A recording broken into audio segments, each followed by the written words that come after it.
विश्वविद्यालय के गतिशील व्यक्तित्व के धनी कुलपति प्रोफेसर आलोक कुमार राय, गृह सचिव श्री अवनीश अवस्थी, विश्वविद्यालय के सभी सम्मानित शिक्षकगण, विश्वविद्यालय के अन्य सभी सहकर्मी, अधिकारी वर्ग, प्रिय छात्र एवं छात्राओं, लखनऊ विश्वविद्यालय की स्थापना के 100 साल पूरा होना जहां हम सभी के लिए प्रसन्नता का विषय है, वहीं यह भारतीय शिक्षा जगत की एक ऐतिहासिक घटना भी है।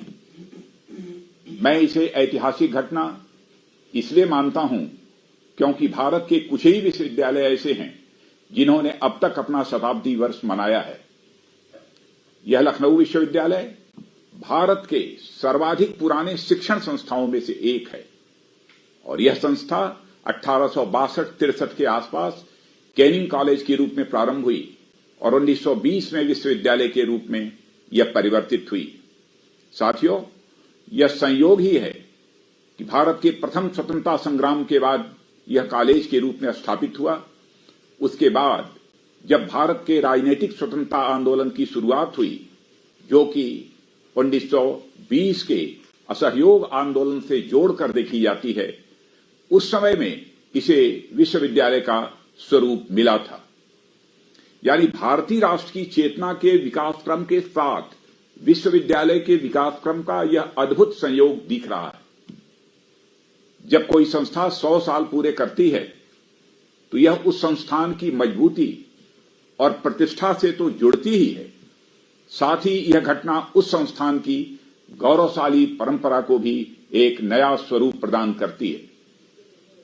जब कोई संस्थान इतने लंबे समय तक न केवल सरवाइव करने में बल्कि थ्राइव करने में भी सफल रहा, तो यह इस बात का प्रमाण है कि उस संस्थान के फाउंडेशन वैल्यूज महान और टाइमलेस होंगे। मित्रों, लखनऊ विश्वविद्यालय का 100 वर्षों का इतिहास यदि हम पलट कर देखें तो हम पाएंगे कि एक से एक महान शख्सियतें इस विश्वविद्यालय परिसर में पली हैं, बढ़ी हैं। डॉक्टर बीरबल साहनी से लेकर भारत के पूर्व राष्ट्रपति डॉक्टर शंकर दयाल शर्मा तक न जाने कितने महान शख्सियतों से जुड़ी यादों को यह विश्वविद्यालय अपने में समेटे हुए। लखनऊ विश्वविद्यालय के पास आईटी चौराहे पर हिंदी के प्रख्यात कवि सूर्यकांत त्रिपाठी निराला की मूर्ति है, जिसके नीचे उनकी कालजयी रचना भरत जय विजय करे, कनक शस्य कमल धरे, यह भी अंकित है। वहीं दूसरी छोर पर जहां भाऊराव देवरस द्वार है, उसके सामने हनुमान सेतु का मंदिर है, जिसका वर्तमान स्वरूप नीम करौरी बाबा ने दिया था। और इस संदर्भ में मैं आप लोगों को याद दिलाना चाहूंगा कि व्हाट्सएप और फेसबुक आप सभी यूज करते होंगे, परंतु इसके संस्थापक मार्क जुकरबर्ग ने स्वयं ये कहा था कि एप्पल के संस्थापक स्टीव जॉब्स ने उन्हें यह बताया था कि यदि जीवन में कभी घोर हताशा में फंस जाओ, आत्मविश्वास खत्म होता सा दिखे, तो भारत में जाना, जहां नैनीताल जिले में कैंची नामक स्थान पर नीम करौरी बाबा का एक मंदिर है, वहां से तुम्हें नई और अद्भुत प्रेरणा मिलेगी। मार्क जुकरबर्ग ने कहा कि एक दौर में जब मुझे लगा कि सब खत्म हो गया और घोर निराशा में था, तो मैं नीम करौरी बाबा के कैंची आश्रम में गया। वहां मुझे नई चेतना का आभास हुआ और बाद में उन्होंने वह सब कुछ किया जो आज इतिहास बन चुका है।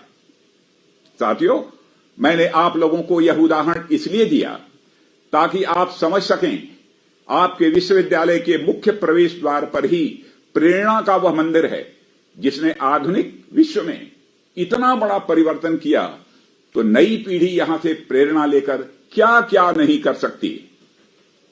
और फिर यदि मन में संदेह उत्पन्न हो कि हम यह कर पाएंगे कि नहीं, तो विश्वविद्यालय के पीछे वाले छोर यानी डॉलीगंज की तरफ चले जाइए, तो वहां मनकामेश्वर महादेव विराजमान हैं। अर्थात भारत की मनोकामना पूर्ण होगी, इसमें कोई संदेह नहीं रह गया है। साथियों, तो आपके विश्वविद्यालय का इतिहास और उसका भूगोल शताब्दी वर्ष में आप सभी को अद्भुत प्रेरणा दे रहा है। मैं इस विश्वविद्यालय परिसर में तब से लगातार आता रहा हूं जब मैं उत्तर प्रदेश का शिक्षा मंत्री था, इसलिए मुझे भी इस विश्वविद्यालय की गौरवशाली परंपरा से जुड़ने का एक सौभाग्य मिला है। आज जब मैं आपके बीच उपस्थित हूं तो यह मौका भले ही शताब्दी वर्ष का है, परंतु सच्चाई यह भी है कि इस समय देश 21वीं सदी की अब तक की सबसे बड़ी चुनौती कोरोना जैसी महामारी के संकट से गुजर रहा है। इस महामारी ने भारत ही नहीं पूरी दुनिया के सामने बड़ी चुनौती खड़ी की है। आज पूरी दुनिया इस संकट से निपटने के लिए नई नई तरकीबें लगा रही है। भारत ने भी इस चुनौती को प्रधानमंत्री श्री नरेंद्र मोदी के नेतृत्व में अवसर में बदलने का फैसला किया है। जब भी किसी चुनौती का मुकाबला करने का क्षण आता है तो सबसे आगे देश के युवा निकल कर ही आते हैं। कोरोना संकट से निपटने में जहां डॉक्टरों और पैरामेडिक स्टाफ, सफाई कर्मी, सुरक्षा कर्मी आदि ने बहुत बड़ी भूमिका निभाई है, वहीं बड़ी संख्या में युवाओं ने भी कोरोना वॉरियर्स के रूप में काम किया है। हमारे प्रधानमंत्री श्री नरेंद्र मोदी ने इस वैश्विक महामारी से निपटने के लिए एक नया संकल्प लिया है और वह संकल्प है आत्मनिर्भर भारत का।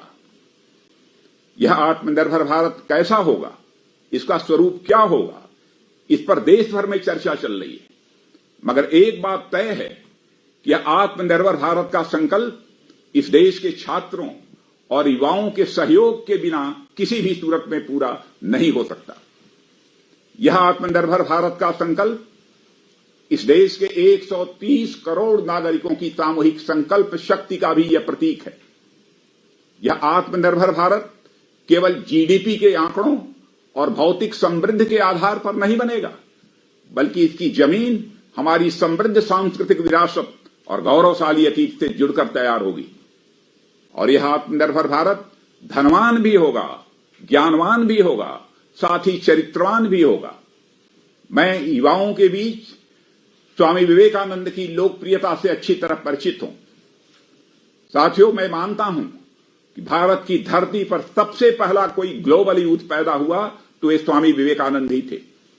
स्वामी विवेकानंद जी से जुड़ी एक घटना मैं आप सभी से साझा करना चाहता हूं। एक बार स्वामी विवेकानंद जी विदेश के दौरे पर थे।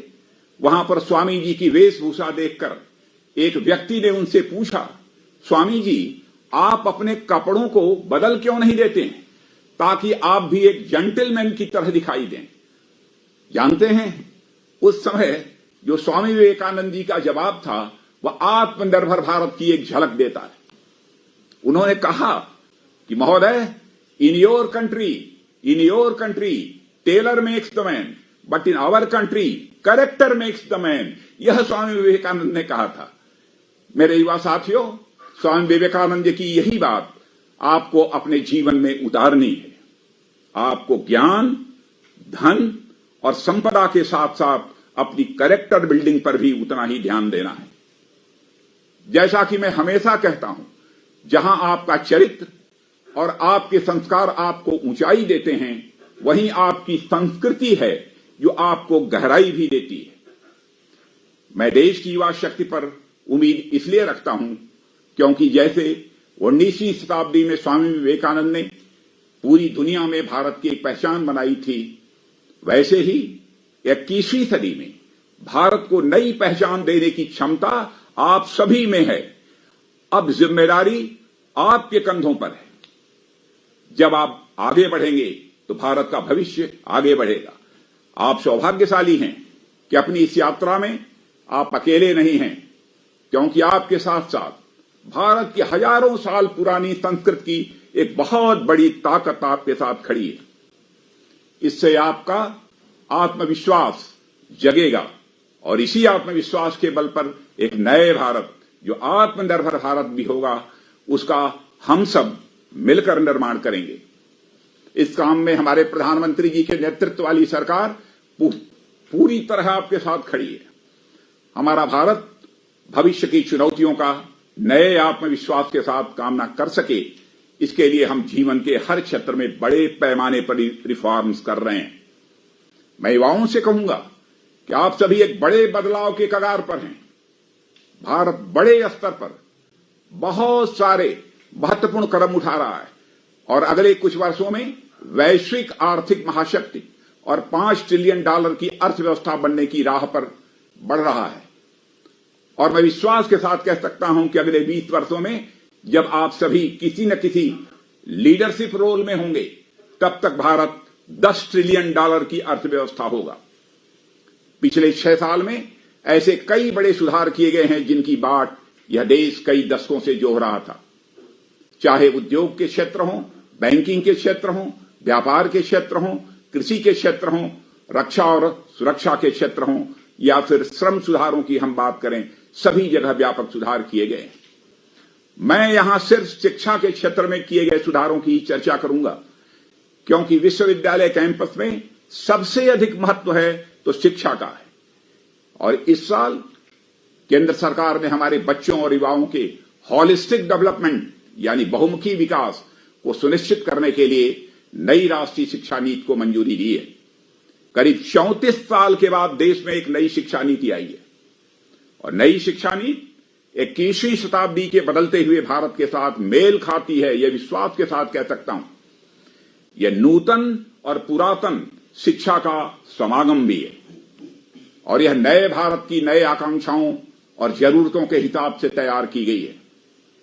अब तक हमारे देश की शिक्षा नीति का उद्देश्य हुआ करता था व्हाट टू थिंक, यही शिक्षा का उद्देश्य हुआ करता था व्हाट टू थिंक।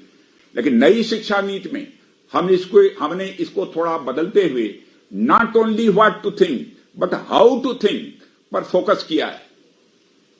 साथियों, चूंकि अब तक एजुकेशन सिस्टम का फोकस थिंकिंग पर अधिक केंद्रित था, इसलिए विचार पर हम जोर अधिक रहा है। अब हमारा फोकस थॉट्स के साथ साथ एक्शन की तरफ भी होने जा रहा है। नई शिक्षा नीति में मातृभाषा को दिए गए महत्व से हमारे युवाओं को इस संबंध में निश्चित रूप से मदद मिलेगी। इसके साथ अन्य भाषाओं का ज्ञान भी व्यक्तित्व में उत्कृष्टता पैदा करता है।